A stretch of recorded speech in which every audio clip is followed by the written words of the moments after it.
ទង់ជាតិគឺជានិមិត្តសញ្ញាដ៏ខ្ពង់ខ្ពស់ដែលជាព្រលឹងតំណាងឲ្យអត្តសញ្ញាណនិងប្រវត្តិសាស្ត្ររបស់ប្រទេសនីមួយៗហើយជាឧទាហរណ៍ដូចជាទង់ជាតិរបស់សហរដ្ឋអាមេរិកមានផ្កាយដែលតំណាងឲ្យរដ្ឋទាំង50ឆ្នោតតំណាងឲ្យរដ្ឋអាណានិគមទាំង13ដំបូងរីឯពណ៌ក្រហមវិញក៏តំណាងឲ្យសេចក្តីក្លាហាននិងការលះបង់ក៏ប៉ុន្តែតើបងប្អូនធ្លាប់ឆ្ងល់ទេថាប្រទេសមួយចំនួនដូចជាស៊ីមបាវេនិងម៉ូសាំប៊ិកបែរជាយករូបកំភ្លើងមកដាក់យ៉ាងធំនិងលេចធ្លោនៅលើទង់ជាតិរបស់ខ្លួនឯងទៅវិញតើហេតុអ្វីបានជាប្រទេសមួយសម្រេចចិត្តយកអាវុធសម្លាប់មនុស្សមកធ្វើជានិមិត្តសញ្ញាជាតិដ៏ពិសិដ្ឋបែបនេះវីដេអូមួយនេះឧបត្ថម្ភដោយក្រុមហ៊ុន Neptune Pool and Landscape Neptune គឺជាអ្នកជំនាញឈានមុខគេនៅក្នុងឧស្សាហកម្មអាំងហែលទឹកនៅកម្ពុជាលើពីការសាងសង់ Neptune ក៏បានផ្ដល់នូវដំណោះស្រាយដ៏ល្អឥតខ្ចោះសម្រាប់ការរចនាអាំងហែលទឹកបន្ទប់ Spa, Steam និង Sauna ទាំងកម្រិតគ្រួសារនិងលក្ខណៈអាជីវកម្មក្រុមការយកចិត្តទុកដាក់ពីក្រុមអ្នកបច្ចេកទេសដែលមានបទពិសោធន៍រាល់ការដំឡើងគ្រឿងបរិក្ខារនិងសម្ភារៈបច្ចេកទេសសុទ្ធតែមានគុណភាពខ្ពស់រួមជាមួយនឹងការធានាត្រឹមត្រូវដែលជាទំនុកចិត្តយូរអង្វែងសម្រាប់លោកអ្នកសម្រាប់ព័ត៌មានបន្ថែមបងប្អូនអាចតាក់ទងទៅកាន់ Neptune Pool and Landscape តាមរយៈទំព័រ Facebook, Telegram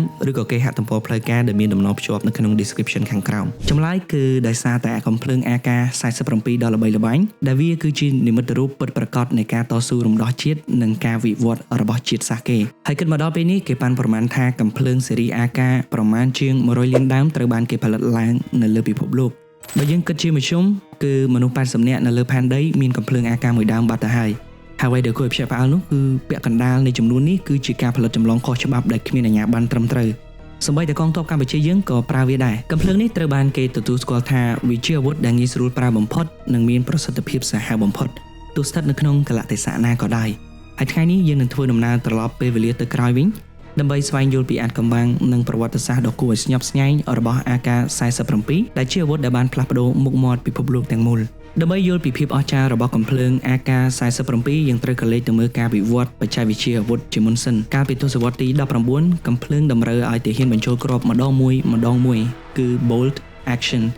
ដែលចំណាយពេលយូរនិងយឺតយ៉ាវខ្លាំងមែនទែនហើយក្រោយមកកំភ្លើងយន្តគឺ machine gun ក៏បានលេចចេញជារូបរាងដំបូងដែលអាចបាញ់រះលឿនក៏ប៉ុន្តែវាមានទម្ងន់ធ្ងន់និងពិបាកយកទៅតាមខ្លួនខ្លាំងមែនទែនឈានមកដល់សង្គ្រាមលោកលើកទី2យុទ្ធសាស្ត្រប្រយុទ្ធក៏បានផ្លាស់ប្ដូរទាំងស្រុងដែលទាមទារឲ្យមានការចល័តទ័ពលឿនជាមួយនឹងរថក្រោះនិងរថយន្តយោធាទាហានគេលែងឈរតម្រង់ជួរបាញ់គ្នាទៀតហើយពួកគេត្រូវការអាវុធមួយដែលអាចបាញ់បានឆ្ងាយហើយនឹងចំគោលដៅថែមទៀតផងនិងអាចបាញ់រះស្រោចគ្រាប់នៅក្នុងចម្ងាយជិតពេលចូលប្រយុទ្ធនៅក្នុងទីក្រុងឆ្លើយតបទៅនឹងតម្រូវការមួយនេះប្រទេសអាល្លឺម៉ង់បានបង្កើតកំភ្លើង STG-44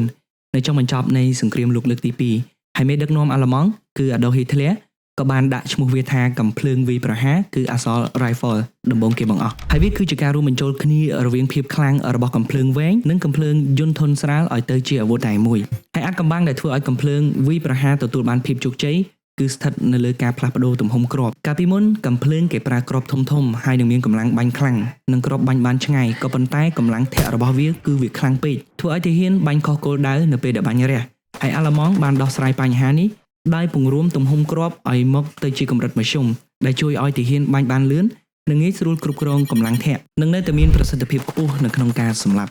ដោយសម្លឹងឃើញពីភាពជោគជ័យមួយនេះសហភាពសូវៀតក៏បានចាប់ផ្ដើមការអភិវឌ្ឍគ្រាប់កំភ្លើងទំហំមធ្យមរបស់ខ្លួនគឺទំហំ 7.62 គុណឲ្យ 39 មីលីម៉ែត្រនៅពេលដែលរដ្ឋាភិបាលសូវៀតបានបើកការប្រកួតប្រជែងស្វែងរកអ្នករចនាកំភ្លើងថ្មីដើម្បីឲ្យប្រើប្រាស់គ្រាប់វេទមន្តនេះយុវជនម្នាក់មានឈ្មោះថា Mikhail Kalashnikov ក៏បានលេចមុខឡើង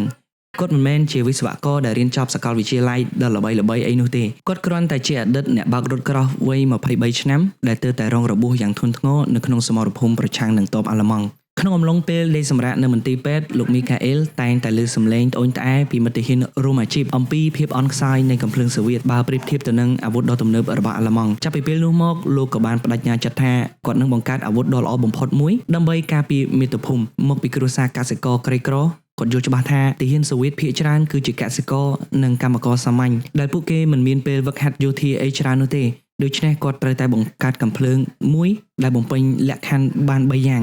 គឺថោកបំផុតធន់បំផុតនិងងាយស្រួលប្រើបំផុតគាត់បានចំណាយពេលរាប់ឆ្នាំគូសវាសនិងសាកល្បង model រាប់មិនអស់ទីបំផុតនៅឆ្នាំ1947កំភ្លើង Automat Kalashnikov នៅក្នុងឆ្នាំ47ឬក៏យើងហៅកាត់ថា AK-47 ក៏បានចាប់កំណើតឡើងនិងអង្រួនពិភពលោកអ្វីដែលធ្វើឲ្យ AK-47 បានក្លាយទៅជាស្នាដៃឯកដែលមិនអាចកាត់ថ្លៃបានគឺជាការរចនាដ៏សាមញ្ញបំផុតរបស់វា គ្រឿងបន្លាស់ខាងក្នុងត្រូវបានដំឡើងដោយមានគម្លាតប្រហោងរលុងពីគ្នាដែលធ្វើឲ្យមានន័យថាទោះបីជាវាធ្លាក់ចូលទៅក្នុងភក់ត្រាំក្នុងទឹកឬក៏កប់នៅក្នុងដីខ្សាច់ក៏វានៅតែអាចបាញ់បានចេញយ៉ាងរលូនព្រោះថាកាកសំណល់ទាំងនោះនឹងធ្លាក់ចេញមកវិញតាមរយៈប្រហោងរលុងទាំងនោះដោយខ្លួនឯងវាប្រៀបបានទៅនឹងរថយន្តដឹកទំនិញដ៏រឹងមាំដែលទោះបីជាវាមិនសូវបានថែទាំក៏វានៅតែអាចបើកបរបានជានិច្ចបន្ថែមពីនេះការផលិតគឺវាមានតម្លៃថោកខ្លាំងមែនទែនដែលគេគ្រាន់តែយកបន្ទះលោហៈមកសង្កត់ជាពុម្ពរួចក៏ដំឡើងគឺជាការស្រេចនៅក្នុងយុគសម័យសង្គ្រាមត្រជាក់សហភាពសូវៀតបានផលិតកាំភ្លើងមួយនេះដូចជាគេបោះពុម្ពក្រដាសប្រាក់ហើយបានចែករំលែកបច្ចេកវិទ្យានេះទៅកាន់ប្រទេសសម្ព័ន្ធមិត្តរបស់ខ្លួនដោយឥតគិតថ្លៃជាពិសេសគឺប្រទេសចិនដែលបានយកវាទៅកែច្នៃនិងផលិតជាម៉ូដែលថែប56រាប់លានដើមការសាកល្បងសមត្ថភាពដ៏ធំបំផុតនិងធ្វើឲ្យកាំភ្លើងមួយនេះល្បីរន្ទឺពេញពិភពលោកគឺនៅក្នុងសង្គ្រាមវៀតណាមកងទ័ពវៀតកុងដែលភាគច្រើនគឺជាកសិករនិងបំពាក់ទៅដោយកាំភ្លើង AK-47 នេះបានប្រឈមមុខដោយផ្ទាល់ជាមួយនឹងកងទ័ពមហាអំណាចរបស់អាមេរិកដែលបានប្រើប្រាស់កាំភ្លើង M14 ហើយក្រោយមកគឺ M16 នៅក្នុងស្ថានភាពព្រៃក្រាស់និងសំណើមខ្ពស់និងពោពេញទៅដោយភក់ល្បាប់កាំភ្លើងអាមេរិកដែលផលិតឡើងយ៉ាងស៊ីវិល័យបែរជាឧស្សាហកម្មនិងទាមទារឲ្យមានការសម្អាតយ៉ាងស្មុគស្មាញទៅវិញវាផ្ទុយពីពួកវៀតណាមដែលគ្រាន់តែគេយកក្រណាត់មកជូត AK-47 ពី3ដងហើយវានឹងដំណើរការវិញយ៉ាងរលូនភាពអាម៉ាស់នេះក៏បានរុញច្រានឲ្យពិភពលោកទាំងមូលមើលឃើញពីអំណាចពិតប្រាកដនៃកាំភ្លើងដែលមើលទៅសាមញ្ញមួយនេះរឿងដ៏គួរឲ្យហួសចិត្តបំផុតមួយនៃប្រវត្តិសាស្ត្របានកើតឡើងនៅឆ្នាំ1979នៅពេលដែលសហភាពសូវៀតបានបញ្ជូនកងទ័ពឲ្យចូលឈ្លានពានប្រទេសអាហ្គានីស្ថានដើម្បីកម្ចាត់សូវៀតទីភ្នាក់ងារស៊ើបការសម្ងាត់អាមេរិក CIA ក៏បានលួចទិញកាំភ្លើង AK រាប់សែនដើមពីប្រទេសចិនរួចក៏បញ្ជូនបន្តទៅឲ្យក្រុមតស៊ូអ៊ីស្លាមមូចាហេឌីនដោយសម្ងាត់ដើម្បីកុំឲ្យគេដឹងថាអាមេរិកនៅពីក្រោយខ្នងអាវុធដែលសូវៀតបានបង្កើតឡើងដោយផ្ទាល់ដៃដើម្បីការពារខ្លួនបែរជាត្រឡប់មកក្លាយទៅជាអាវុធដែលគេបាញ់ប្រហារសម្រាប់ទាហានខ្លួនឯងរហូតដល់សូវៀតបង្ខំចិត្តដកកងទ័ពចេញវិញទាំងអាម៉ាស់បន្ទាប់ពីសង្គ្រាមបង្ហូរឈាមដ៏ខ្ជះខ្ជាយអស់រយៈពេល10ឆ្នាំក្រោយមកការដួលរលំនៃសហភាពសូវៀតនៅដើមទសវត្សរ៍ទី90ឃ្លាំងអាវុធដ៏ធំមហិមាក៏ត្រូវចោលប្លន់និងលក់បញ្ចុះតម្លៃដោយពួកមន្ត្រីពុករលួយកាំភ្លើង AK-47 រាប់លានដើមបានហូរចូលទៅក្នុងទីផ្សារងងឹតដោយសារតែវាមានតម្លៃថោកជួនកាលវាថោកជាង$10ឬក៏គ្រាន់តែយកមាន់មួយក្បាលទៅដូរនឹងក៏បានដែរនៅតាមតំបន់សង្គ្រាមនិងភាពងាយស្រួលប្រើប្រាស់របស់វាត្រូវបានធ្លាក់ចូលទៅក្នុងដៃក្រុមឧទាមក្រុមម៉ាហ្វីយ៉ានិងក្រុមជួញដូរគ្រឿងញៀននិងសូម្បីតែកុមារក៏អាចកាន់វាបាញ់បានយ៉ាងងាយពីអាវុធដែលបង្កើតឡើងទៅដោយទឹកចិត្តស្នេហាជាតិវាក៏បានប្រែក្លាយទៅជាអាវុធប្រឡាយលោកខ្នាតតូចដែលបានផ្ដួលរំលំរដ្ឋាភិបាលនៅក្នុងទ្វីបអាហ្វ្រិកបង្កឲ្យមានចំនួនប្រដាប់អាវុធគ្រប់ទិសទីនិងឆក់យកជីវិតមនុស្សប្រមាណ300,000នាក់ជារៀងរាល់ឆ្នាំចំណែកឯស្ថាបនិករបស់វាគឺលោក Mikhail Kalashnikov មិនដែលទទួលបានប្រាក់ចំណេញឬក៏សិទ្ធិផ្ដាច់មុខបាត់តង់សូម្បីតែ1សេនពីការលក់កាំភ្លើងរាប់លានដើមនេះទេលោករស់នៅជាពលរដ្ឋសាមញ្ញនិងទទួលមរណភាពនៅក្នុងឆ្នាំ2013នៅក្នុងជំនាយុ94ឆ្នាំទោះបីជាលោកទទួលបានការស្ងើចសរសើរកិត្តិយសនិងមេដាយវីរៈបុរសយ៉ាងច្រើនសន្ធឹកសន្ធាប់ពីប្រទេសជាតិក៏ដោយ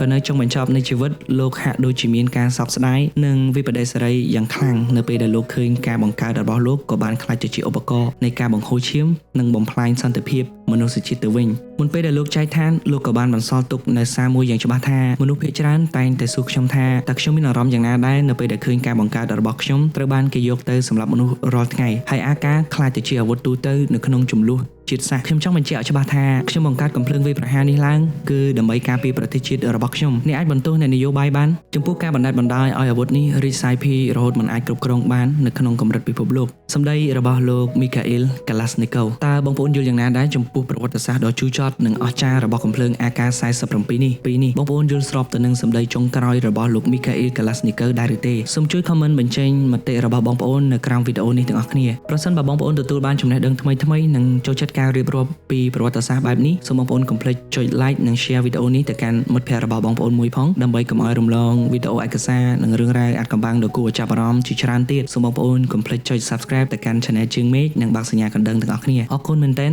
សម្រាប់ការចំណាយពេលតាមដានទស្សនាតាំងពីដើមរហូតដល់ចប់ជួបគ្នានៅវីដេអូបន្ទាប់